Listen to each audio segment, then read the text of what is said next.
Hippocrate, il y a 2500 ans, disait « Toute maladie vient de l'intestin ». Je ne sais pas si tu vois. Le mec, il était super branché quand même. Hein. Et les médecins qui font le serment d'Hippocrate n'ont aucune formation en nutrition. C'est grave quand même. Alors qu'il disait que l'aliment soit ton médicament. Le carburant doit être un macronutriment, c'est-à-dire des protéines, du bon gras, point barre. Surtout pas de sucre. Et surtout pas d'antinutriments. Les protéines le matin, en tout cas au premier repas de la journée, c'est très important. Parce que c'est là où ton cerveau va dire « Ah super, j'ai tout ce qu'il me faut, je suis pas en stress, je vais passer une belle journée, tu vois. » Et si on n'aime pas le petit déjeuner, est-ce que c'est grave? Non. Qu'on a l'habitude de ne pas manger? L'idéal, c'est de dîner tôt et de prendre un petit déjeuner. Mais si t'es pas dans cet idéal, on a une vie sociale comme tout le monde. Il y a des gens qui se couchent tard. Donc si tu te couches tard, ton corps a besoin d'un nettoyage, d'une période de nettoyage. On appelle ça l'autophagie. Donc, si ton organisme se nettoie, t'as un complexe migrant de l'intestin qui finit le ménage, eh ben, t'as pas faim le matin. À ce moment-là, ton premier repas, ce sera à midi.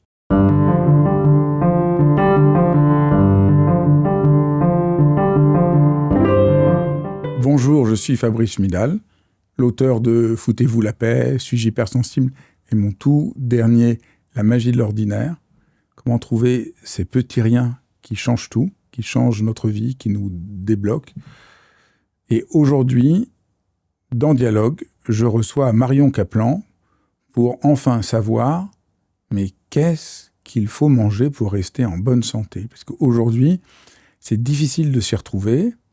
Par rapport à il y a 20 ans, on a plus d'informations, mais c'est souvent contradictoire. Il y a souvent des intérêts cachés. Donc du coup, on est perdu. Et j'ai décidé dans ce dialogue de faire un peu le point avec Marion de tout ce qu'on peut savoir d'un peu près sérieux sur l'alimentation. Vous allez voir, c'est passionnant et libérateur.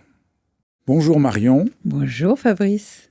Alors, je suis trop content que tu aies accepté de venir pour relever le défi en un seul entretien, vraiment juste le b.a.-ba pour les gens qui connaissent pas grand-chose ou n'arrivent pas à suivre dans tout ce qu'on raconte sur l'alimentation. Disons, les principes de base. Après, bien sûr, ça vaut la peine d'aller plus loin et sur ta chaîne, les gens pourront découvrir comment aller plus loin, comprendre en détail, parce que tout ça repose sur beaucoup de découvertes scientifiques et beaucoup de subtilités. Mais là, on va faire le b.a.-ba pour être en bonne santé dans le lien entre l'alimentation et la bonne santé. Et on va commencer vraiment par le tout simple. Alors, le petit déjeuner. Qu'est-ce qu'on doit manger au petit déjeuner?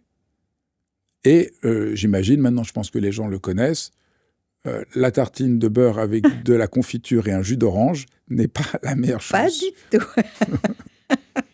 Alors, le petit déjeuner. Moi, je ne parlerai pas de petit déjeuner. Je parlerai de breakfast. Ça veut dire l'arrêt du jeûne. Donc, ça va être le premier repas de la journée. Donc, ce premier repas, les gens ne se lèvent pas tous à la même heure.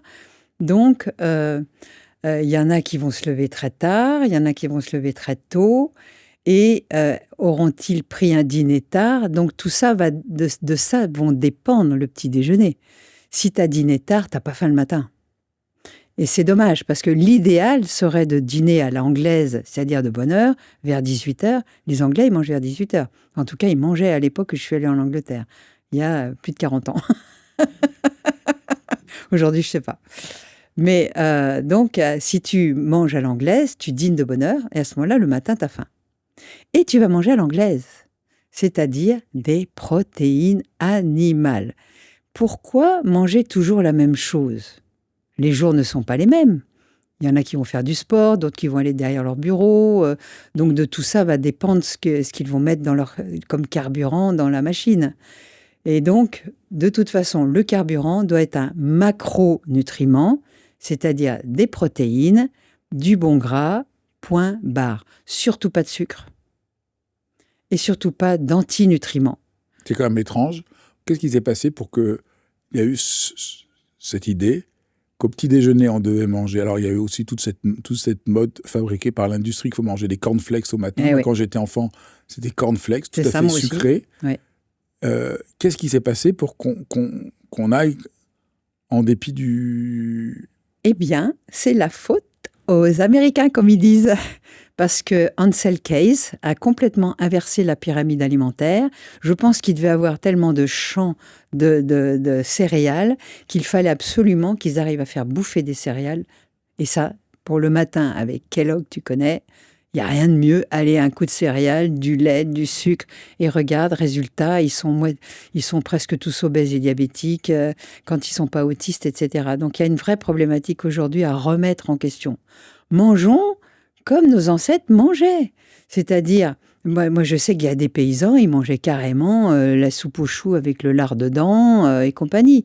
Manger des protéines le matin. Donc on peut manger de la viande, on peut manger de la un œuf. viande, on va manger des œufs, on peut manger des produits laitiers. Alors, je peux faire un bémol sur les produits laitiers. Oui, bien sûr. Parce qu'à l'époque, j'ai tapé dessus, comme beaucoup de gens, parce que je ne faisais pas la distinction entre les produits laitiers intensifs des vaches noires et blancs, tu sais, c'est les vaches Holstein, qui ont une caséine très inflammatoire. La caséine, c'est la protéine. Et on s'aperçoit que le chèvre, la brebis, mais aussi les vaches jersiaises ont une caséine, comme le lait de la mère d'ailleurs, de notre mère, une caséine A2 qui, elle, n'est pas pro-inflammatoire. Donc à partir du moment où tu prends un produit laitier fermenté, du fromage de chèvre, ça peut être du caillé de chèvre, des yaourts de chèvre ou de brebis, tout ça c'est très bien. Si tu manges même un fromage blanc de vache jersiaise, il y a ce qu'on appelle des découpleurs de mitochondries, c'est-à-dire ça va aider à ton énergie. Comment tu veux savoir quel type de vache a fait le fromage? Eh bien, il y a des marques. Il y a des marques comme Gabory, mais tu peux te renseigner. Chèvre et brebis, c'est toujours caséine A2 normalement. En revanche, pour la vache, il faut que ça soit des vaches jersiaises. Alors, il y a sûrement des petits élevages qui en font. Et si jamais tu es végétarien, qu'est-ce que tu peux manger comme protéines le matin? Végétarien, tu manges des œufs et des produits laitiers normalement. Donc ça, c'est très bien, il n'y a pas de souci. Hein. Très bien. Tu peux manger des œufs de toutes les formes, cocotte, coque, dure, omelette. Bon, omelette, c'est dommage de cuire le jaune, il vaut mieux manger les œufs sur le plat, parce que si tu cuis le jaune, tu peux perturber certaines propriétés de tes œufs, quoi. Donc voilà un bon petit déjeuner. Avec un bon beurre, issu de vache jersiaise aussi, et il y en a, j'en ai même trouvé à grands frais. Donc là, tu es en train aussi de dire que c'est tout à fait surprenant que le gras, il ne faut pas l'éliminer. Il faut surtout en prendre du gras saturé, parce que c'est grâce aux graisses saturées que tu assimiles ces sels minéraux. Et ça, on ne le savait pas avant. Quand a-t-on découvert ça? Je dirais les Américains, toujours eux, parce qu'ils font le pire et le meilleur, et ils ont des financements pour leur recherche. Et on s'aperçoit que finalement, avant, on faisait des frites à la graisse de bœuf. Ils ont changé et ils ont cuit des frites à l'huile de tournesol. C'est débile. Une frite à la graisse de bœuf est bien meilleure qu'une frite aux huiles raffinées d'ailleurs. Donc, le gras saturé, on nous l'a enlevé, on l'a diabolisé et ça va être revenu au goût du jour, tu vas voir. C'est sur PubMed, c'est sur Science, c'est sur Nature. Donc, on ne prend pas de risque en vous le disant. Donc prenez du bon beurre, prenez de la graisse de bœuf. On a éliminé le sucre comme les graisses, on a eu tort. Ah oui. Le sucre, c'est vraiment dangereux. Les graisses non saturées, ça fait du bien. Les graisses saturées. Saturées, ça fait du bien, excuse-moi. Oui, les graisses saturées. Oui, absolument. Et si tu peux prendre un petit fruit si tu veux. Et si on n'aime pas le petit déjeuner, est-ce que c'est grave? Non. Qu'on a l'habitude de ne pas manger. Tu peux prendre de l'eau citronnée, tu peux prendre de la spiruline, de la chlorella, tout ça, il n'y a pas d'oxalate dedans. Donc, tu peux prendre un jus vert comme ça avec donc spiruline, chlorelle, clamate, tout ça, c'est bien. Tu vois? Alors, et citron pressé. Donc ça, je trouve que c'est important parce que là, c'est quand même une grande révolution par rapport à tout ce qu'on dit et à ce que la plupart des gens font. L'idéal, c'est de dîner tôt et de prendre un petit déjeuner. Mais si tu n'es pas dans cet idéal, on a une vie sociale comme tout le monde. Il y a des gens qui se couchent tard. Donc si tu te couches tard, ton corps a besoin d'un nettoyage, d'une période de nettoyage. On appelle ça l'autophagie. Donc si ton organisme se nettoie, tu as un complexe migrant de l'intestin qui finit le ménage, eh ben, tu n'as pas faim le matin. À ce moment-là, ton premier repas, ce sera à midi. Très bien. Alors, pour maintenant qu'on a fait la singularité, disons, du petit déjeuner, on va essayer de voir quels sont les grands principes de ce qu'il est meilleur de manger, en prenant les choses. Donc, on a dit, le sucre, c'est la catastrophe. Pourquoi c'est à ce point la catastrophe, le sucre? Parce qu'il y en a partout. Parce qu'on en mange trop, parce qu'on a une cuillère à café de glucose libre dans le sang, c'est-à-dire 5 grammes dans tes 5-6 litres de sang selon ta taille. Tu as 2,5 grammes dans ton cerveau, et que ton cerveau, et ça c'est les travaux de George Hyde qui a sorti Nourrir son cerveau, eh bien, ton cerveau peut être dans une mer de sucre sans y avoir accès, parce que la résistance à l'insuline entraîne une résistance de ton cerveau, et tu n'y as pas accès. Tu as le brouillard mental, tu es fatigué, tu peux être bipolaire, tu peux avoir plein de problèmes neurologiques. Donc, le sucre, on peut vivre sans sucre et sans antinutriments. Alors que la plante, elle a besoin de sucre pour survivre. Elle a besoin d'antinutriments pour se défendre. Nous, on peut très bien s'en passer. Qu'est-ce que tu appelles antinutriments? Les oxalates et les lectines. Oui, donc on en parle dans quelques minutes. Voilà, petit teaser. Suivez le dialogue, vous allez tout savoir sur les oxalates et les lectines. D'accord. Donc ça, c'est pour le sucre et les... Le sucre, on n'en a pas besoin, parce que notre corps, on est des êtres hybrides. C'est difficile de renoncer au sucre. Oui, mais moi j'ai trouvé une parade géniale qui s'appelle l'allulose, allulose, A2LULOSE. Là, ça y est, c'est publié. Les travaux démontrent que ça ne fait monter ni la glycémie, ni l'insuline. Parce qu'il y a des faux sucres qui font monter l'insuline. Hein. Comme quoi? Le xylitol et l'érythritol, ils te font quand même monter... Le xylitol, en tout cas, il te fait monter l'insuline. Et quand tu penses... Alors ça, c'est les travaux de Robert Lustig. Ils ont amené des plateaux avec des choses bien sucrées, bien savoureuses et compagnie, mais les gens n'y ont pas touché. Ils les ont vus, ça sentait bon, donc tu vois, c'était juste les voir, les sentir. Et on leur a retiré le plateau et on a fait l'analyse. Eh bien, ils ont fait des pics d'insuline. Pas de glucose puisqu'ils ne l'ont pas mangé. Mais comme quoi, quand on dit « moi je regarde une pâtisserie, je prends du poids », c'est une réalité. C'est une réalité, je te jure. Il ne faut plus passer devant les magasins de gâteaux, dire « oh là là, j'aimerais bien le manger ». Même ça, c'est... Eh bien, c'est pour ça que je t'ai apporté une petite sucrerie, entre guillemets, à l'allulose. J'aime bien faire des petits rochers ou des petites crèmes brûlées avec de l'allulose. Il ne faut pas être frustré. Donc moi, j'ai trouvé des moyens de ne pas être frustré en faisant des petits desserts comme ça. Comme ça, et de toute façon, tu perds l'envie. Moi, j'étais une accro, hein. Maintenant, je mange pas, c'est pas grave. Tu vois? Donc, le sucre, c'est vraiment à bannir. Et les fruits? Alors, les fruits, tu sais que j'aime bien mon corps paléolithique, qui a des millions d'années d'adaptation. Le fruit, il y en avait à certaines saisons. Il n'y en avait pas aux 4 saisons.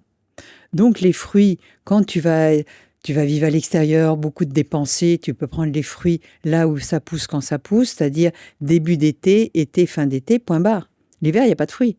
Sauf qu'aujourd'hui, on met plein de produits chimiques pour les mettre dans les chambres froides, ou on les fait venir de l'autre côté de la planète. Mais même quand tu vas aux Caraïbes, il y a des fruits à certaines saisons. Les avocats, c'est pas tout le temps. Les ananas, c'est pas tout le temps. Les bananes, c'est pas tout le temps. Donc, les noix de coco, il y a effectivement des saisons, c'est plutôt plusieurs saisons. Mais les noix de coco, ça, tu peux y aller. C'est un fruit, entre guillemets, extraordinaire. Que ça soit le lait de coco, la pulpe... la graisse de coco est extraordinaire aussi. Donc, manger des fruits, oui, mais que les fruits de saison. De saison. Et il y a des saisons où je te déconseille d'en manger. Voilà. Tu peux prendre des citrons. D'ailleurs, les citrons, tu les as l'hiver. Donc, tu peux prendre des citrons. Les citrons, c'est magnifique parce qu'il y a de l'acide citrique dedans qui arrive à te chélater les oxalates et à nettoyer ton sang. Mais moi, je déconseille les fruits d'hiver et de les prendre aux vraies saisons. Les tomates, si tu as un jardin, moi j'habite dans le sud, c'est pas avant le fin juillet, les tomates. Hein. Malgré les lectines? Alors, pour enlever les lectines, tu enlèves la peau, tu enlèves les pépins et tu en manges en petite quantité. Parce qu'il y a aussi des oxalates dedans, mais si tu en manges en petite quantité, moi j'adore manger une tomate tellement savoureuse parce qu'elle est de plein champ et du plein été, c'est une merveille avec un filet d'huile d'olive et du sel, mais c'est qu'à une saison, c'est tout. Mais ça va de fin juillet à fin octobre. Après, il n'y en a plus. Alors, on a dit les lectines et les oxalates, donc on va parler des légumes. Alors, contrairement à ce qu'on pourrait croire, on a déjà enlevé les sucres, mais il ne s'agit pas, contrairement à ce qu'on a dit, manger tous les légumes que vous voulez, comme vous voulez. Donc déjà, on a déjà un peu montré qu'il faut manger. Alors, je vais dire tous les légumes que tu peux manger. Mais les légumes, donc on va dire, peut-être avant dit, il y a ce qu'on a découvert, depuis plusieurs années de recherche, c'est que, contrairement à on n'avait pas pensé, que les plantes, pour se protéger des prédateurs, produisent des substances qui sont néfastes. Des antinutriments qui sont néfastes à l'homme et qui font qu'il a du mal à les digérer et qui posent beaucoup de problèmes. Et ça, parce que les plantes ne veulent pas qu'on les mange. Ben c'est normal. Elles veulent faire des bébés aussi, elles veulent survivre. Et elles étaient là avant nous. Hein. Donc il y a les lectines et les oxalates. Ce n'est pas le même problème. Alors, qu'est-ce que sont les lectines et où sont les lectines ? On dira après tout ce qu'on peut manger. On va commencer déjà par montrer quels sont les problèmes. Le premier, c'est les lectines. Alors, les premiers qui ont été découvertes. Alors, tu sais que j'étais une des premières à parler des lectines, parce que quand j'ai lu Le paradoxe des plantes il y a plusieurs années, j'étais la première à en parler. Je suis fier d'avoir été l'éditeur chez Pocket, que je recommande ce livre. Absolument. Qui est complètement dingue, absolument lumineux, génial, remarquablement bien écrit. Ouais. Donc, Et Stephen Gundry était un des premiers à Harvard à faire des recherches sur le microbiote. Hein. Vraiment. À très haut niveau. Et il est cardiologue. Hein. Alors, qu'est-ce que c'est les lectines ? Alors, les lectines, finalement, tu t'aperçois qu'il t'explique comment les végétaux se défendent et aussi se multiplient. Parce qu'ils se défendent des prédateurs en faisant une coque qui est tellement dure et tellement inassimilable que l'animal, s'il le mange, il va avoir la diarrhée, il va s'empoisonner, donc il va le bouder. Il t'explique comment certaines biches, je ne sais plus comment elles s'appellent, mangeaient des acacias. Et l'acacia a un moyen de communication en disant « Ouh là là, attention, il y a des gazelles qui arrivent. » Ils envoient le message à tous les acacias du coin, ce qui fait que l'acacia d'après va balancer ces toxines, ces lectines, qui fait que ça va rendre malade la gazelle, donc elle va arrêter de le manger. Mais aussi, il dit qu'il y a un code couleur du fruit ou du légume qui fait que, vas-y, le chimpanzé, tu peux le manger parce que je suis mûr. Parce que quand le fruit va être mûr, l'animal va le manger, va le jeter loin de l'arbre, le noyau, qui va avoir une chance de pouvoir pousser. Donc c'est à la fois une défense, mais une possibilité de reproduction. Tu vois, parce que ça passe nickel dans le tube digestif et ça sort comme c'est rentré. Et donc, ces lectines, tu t'aperçois que les céréales, c'est ce qui en contient le plus. Et le blé notamment, et le germe de blé, il a un signal comme l'insuline. Il te fait monter l'insuline. C'est le truc le plus grave qui soit, c'est le germe de blé. Donc, des fois, c'était pas le gluten qui les rendait malades, c'était les lectines. Oui. Et donc, le gluten étant une des protéines, mais toutes les céréales contiennent des lectines. Et notamment le germe de blé étant le pire. Donc, il y a aussi tous les solanacées. Pommes de terre, tomates, aubergines, poivrons. Il y a aussi donc la ratatouille, c'est pas si bon. La ratatouille, en petite quantité. Hein. Et moi, je mange pas la peau des tomates et tout. Et maintenant, quand on me sert une ratatouille, j'en mange une cuillère à soupe, quoi, pas plus. Et tu vois, il y a cette histoire de fibres, mais on en reparlera quand on parlera du microbiote, parce que là, c'est juste un pan énorme. Donc ça, c'est les lectines.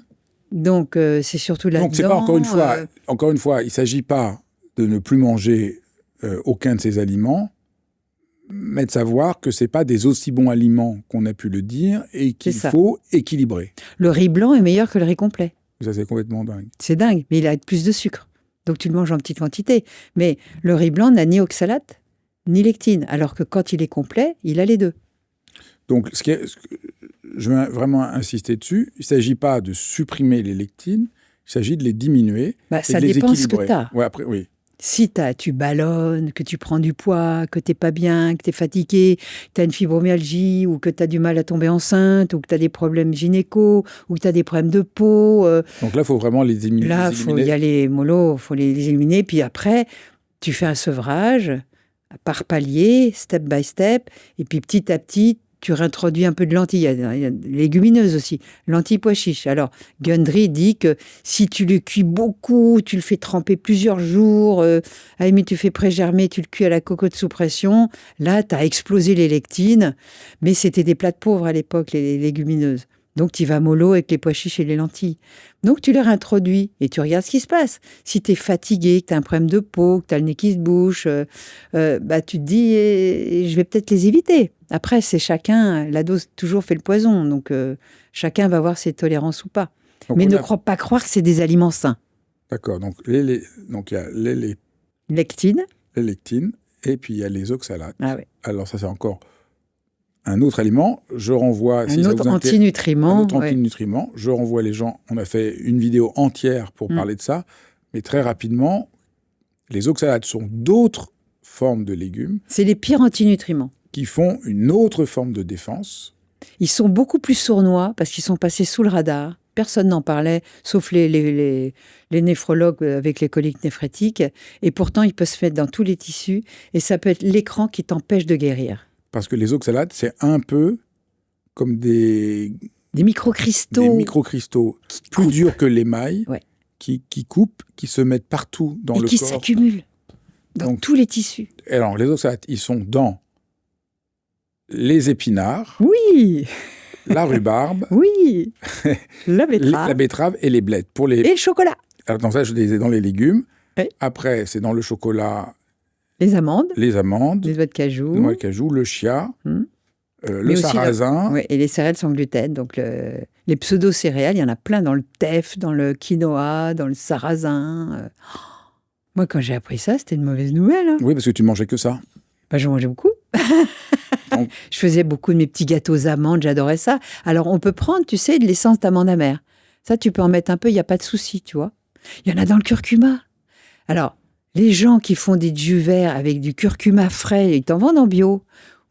Alors là, tu te fais un cocktail épinard curcuma, là. Oh là là. Donc, encore une fois, il ne s'agit pas de plus les manger, il s'agit de comprendre. Voilà. Que de prendre, enfin, même si tu veux dire, dans certains cas, quand on est certaines maladies, peut-être, il faut faire attention. Il faut faire attention, peut-être, mais disons surtout, le message principal, c'est attention, ce qu'on vous a vendu pendant longtemps comme étant le super aliment qu'il faut manger. Eh ben non. Eh ben non. Il faut en prendre un peu moins. Ouais. Mais alors, il reste, ce que veut quand même la bonne nouvelle. Il reste plein de légumes. Alors, est-ce qu'on peut faire la liste des légumes extraordinaires qu'on peut manger ? Tous les choux. Et ça, sauf tout le monde chouquet, bon. Mais sinon, à part ça, tout le monde est d'accord. Le chou, les choux de Bruxelles. Chou-fleur, Bruxelles, il y en a un peu dans le chou Bruxelles, un petit peu dans le brocoli, mais pas beaucoup. Le chou-fleur, tu peux y aller. Les choux verts, les choux rouges. Ça, c'est formidable. Toutes les salades. Et alors après, quand le chou est comme en choucroute et tout ça... génial. Tout ce qui est lacto-fermenté, c'est génial. C'est absolu. Voilà. Donc là, on est tous d'accord pour une fois. Et tous les pays... C'est intéressant de souligner que tous les pays ont inventé... Le miso, la choucroute, tout ça. Ça, c'est très bien. Voilà. Donc ça, c'est très bien. Lacto-fermenté, les yaourts bien fermentés avec des bonnes bactéries. Donc ça, c'est les légumes qu'on peut manger. Ensuite, à part les choux. Toutes les salades, sauf la mâche. Tous les champignons. Les oignons, l'ail, le poireau, le céleri rave. Pas le céleri branche. Céleri branche, il y en a plus. Je fais le fenouil. Attends, je fais le tour. On peut manger les carottes... Mais surtout cru. Oui, parce que attention au sucre aussi. Hein. Voilà, mais quand c'est cru, ça va. Oui, mais en petite quantité, parce qu'il y en a quand même dedans. Les pommes de terre, il y en a. Moins dans les pommes de terre rouges. Mais la pomme de terre, il y a des lectines, souvenez-vous. Oui. Donc, il y a des fois des combinaisons des deux antinutriments, tu vois. Donc, il reste quand même quelques légumes. Il reste quand même quelques légumes, mais le légume est un accompagnement. Ce qui va nourrir ton corps, ton cerveau, tes muscles squelettiques, ce sont les protéines animales. Donc ça, la viande d'élevage combat, à l'herbage. Qu'il faut manger. Les poissons de bonne qualité, plutôt des petits poissons, parce que maintenant, il y a les métaux lourds, il y a les microplastiques, mais on a trouvé des bactéries qui peuvent manger les microplastiques. Donc ça, je suis en train d'étudier ça. Je vous donnerai des solutions. En tout cas, donc il faut manger des protéines, contrairement à ce qu'on dit, c'est très important. Des bons produits laitiers caséina 2, donc lait de chèvre, fromage de chèvre, de brebis ou vaches jersiaises. On en trouve maintenant, bien sûr, en diététique, avec Gabori. Bon, j'ai fait de la pub, mais je ne touche rien non plus là-dessus. Cafilus, ils sont très, très bons. C'est des yaourts spéciaux avec des bactéries. Et on en trouve maintenant, j'en ai vu chez Grand Frais, une crème fraîche. Tu peux manger de la crème, mais issue de vache jersiaise, tu vois. Comment on fait si on est végétarien ? On mange des œufs, on mange du fromage. Donc c'est important, tu dis pas que c'est une catastrophe d'être végétarien. Non, d'ailleurs, Sally Norton, on en a parlé. Elle dit que toute, on va dire, religion alimentaire peut éviter les oxalates. Donc, si tu es végétarien, tu manges du fromage, tu manges des œufs. Est-ce que tu es pesco-végétarien, tu manges un peu de poisson ? Hein? Si tu évites la viande, peut-être que tu devras te supplémenter et faire des analyses en B12, en zinc, etc. Mais si tu manges des coquillages, tu as tout ce qu'il faut. Hein. Les huîtres, c'est bourré de zinc, de magnésium. Mais il faut quand même faire des bilans par rapport aux vitamines du groupe B, parce que c'est pas facile. La B1, tu la trouves dans le porc, et encore, il faut le cuisiner à la vapeur, tu sais, dans mon vitaliseur. Parce qu'elle est très, très fragile à la cuisson. Il y en a très peu dans les végétaux. Et la B1 est vraiment emprisonnée dans certains végétaux et tu n'y as pas accès quand tu bois de l'alcool, quand tu fumes, mais quand tu prends des aliments bourrés d'antinutriments, tu n'as pas accès à la B1 qui fait partie des vitamines très importantes pour ton énergie, pour tes mitochondries. B1, B3, B5, c'est très important ces vitamines-là pour ton cerveau. Donc voilà, ce qu'on peut il faudra manger. compenser peut-être avec des compléments. Voilà, disons, le parcours de ce qu'il faut manger. Maintenant, c'est important peut-être d'aborder la chrononutrition. Alors, le même aliment à n'importe quel moment de la journée n'a pas tout à fait le même effet. C'est vrai que les protéines le matin, en tout cas au premier repas de la journée, c'est très important.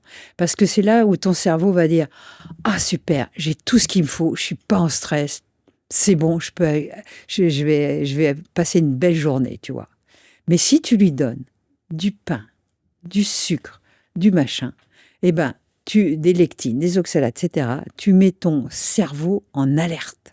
Parce qu'il n'a pas accès à ce dont il a besoin. Il a besoin d'oméga 3, il a besoin de DHA, il a besoin de zinc, il a besoin surtout de graisse animale, du beurre. J'espère que les végétariens mangez du beurre plutôt de vache jersiaise, mangez du graisse de bœuf. Si vous ne mangez pas de viande, la graisse de bœuf issue d'herbage à l'herbage, il y en a. Là, je suis en train de voir d'autres éleveurs qui se rendent en contact avec moi. Parce que moi, ce que j'aimerais, c'est que la France redevienne paysanne, revienne à des micro-fermes où on pourra avoir des légumes de proximité de saison, des élevages de proximité où les animaux seront élevés avec respect et abattus avec respect. On était comme ça en France il y a 70 ans. On pourrait revenir à ça. Il faut arrêter cette mondialisation où on a à la saison des oignons. Moi, j'avais vu des oignons de Nouvelle-Zélande. Enfin, mangeons les oignons de chez nous, non ? Tu as raison. Donc il y a d'autres règles dans la chrononutrition. Ne pas boire en mangeant, éviter de boire en mangeant. Tout le monde sait que l'alcool est toxique. Donc, ça dépend de la capacité de ton foie à métaboliser l'alcool, parce que les jus de fruits se transforment comme en alcool. Donc, évitez les jus de fruits. Pas de jus de fruits, sauf le jus de citron. Mais le jus, c'est de l'eau. Oui, les jus de fruits sont très mauvais parce qu'il y a une grande teneur en sucre. Et ça passe direct en fructose et en foie gras. Comme il n'y a pas comme on a enlevé les fibres.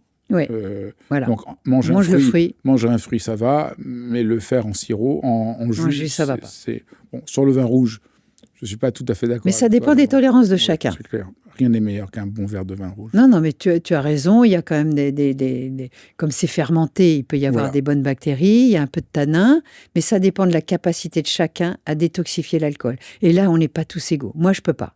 Mais il y a des gens, moi j'en connais un, qu'est-ce qu'il a bu ? Et il est nickel. Donc, on n'est pas égaux là-dedans. C'est clair. C'est clair que c'est une des leçons. Il n'y a pas des règles fixes. Non. Chacun doit essayer d'examiner, de regarder ce qui... Et il n'y a pas d'oxalate dans la bière. Incroyable. Ni dans le vin rouge. Ni dans le vin rouge. Ni dans le vin blanc. Non, il n'y en a pas dans le raisin. Il n'y a pas d'oxalate dans le raisin. Mais attention au sucre. C'est hors sujet, mais le vin est le seul aliment qui vient entièrement du raisin et qui n'a pas le goût de raisin.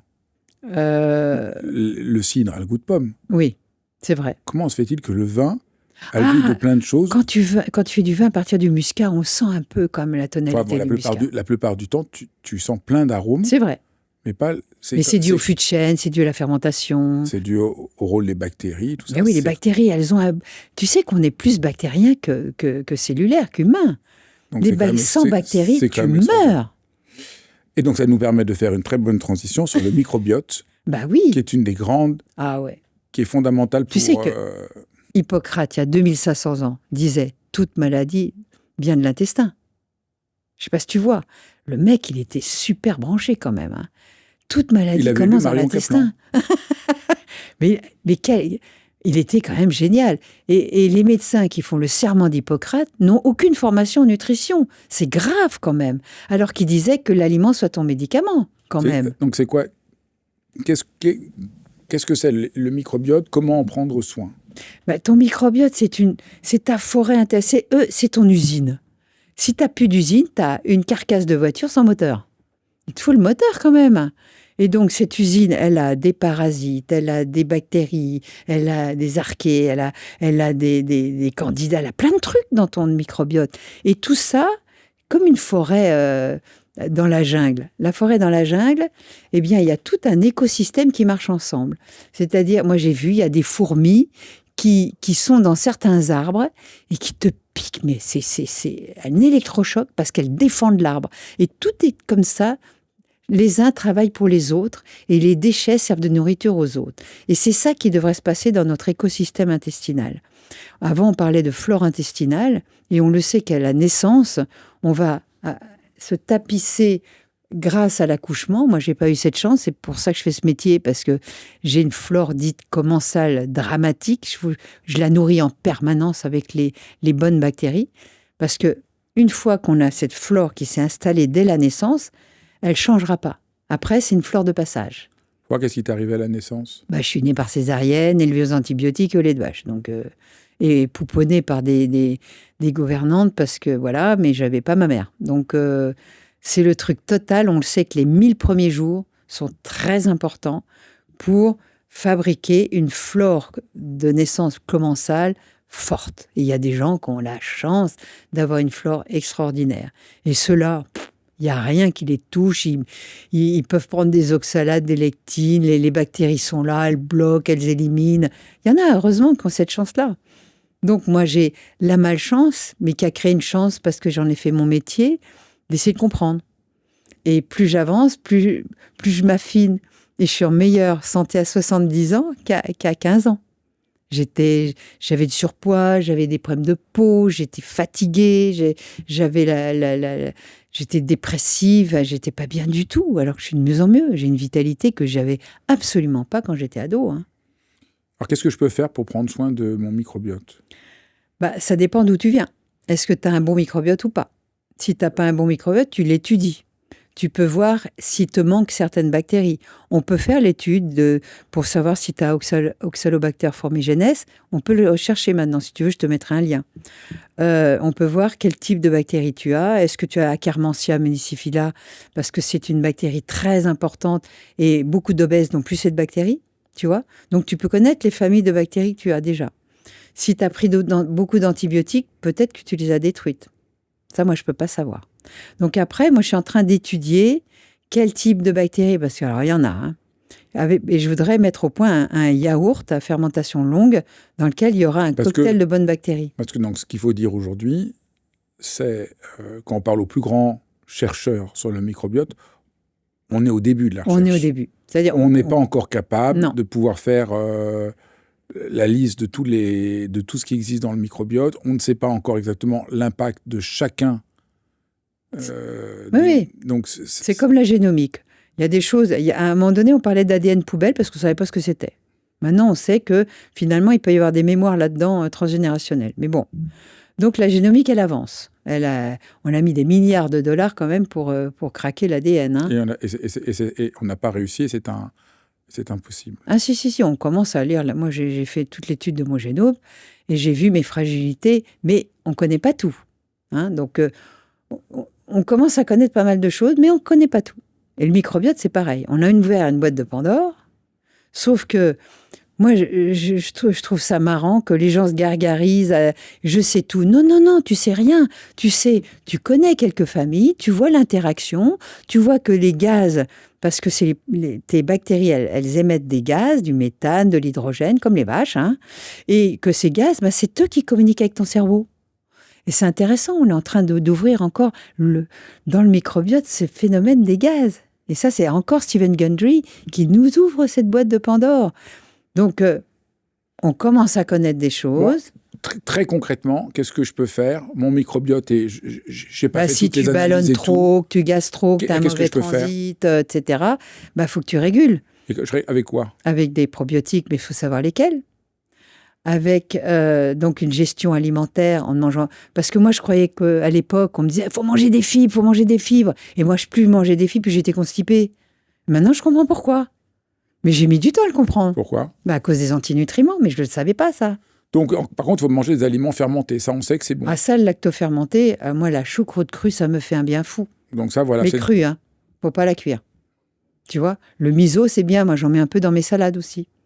Je mets un peu de miso blanc, frais, parce qu'il y en a des pasteurisés. Il ne faut pas prendre du pasteurisé. Il faut prendre du frais que tu trouves au frigo dans les magasins diététiques.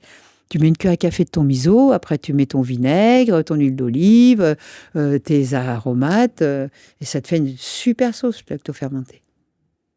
Donc voilà quelques pistes pour prendre soin. Des bouillons d'os, des choses comme ça.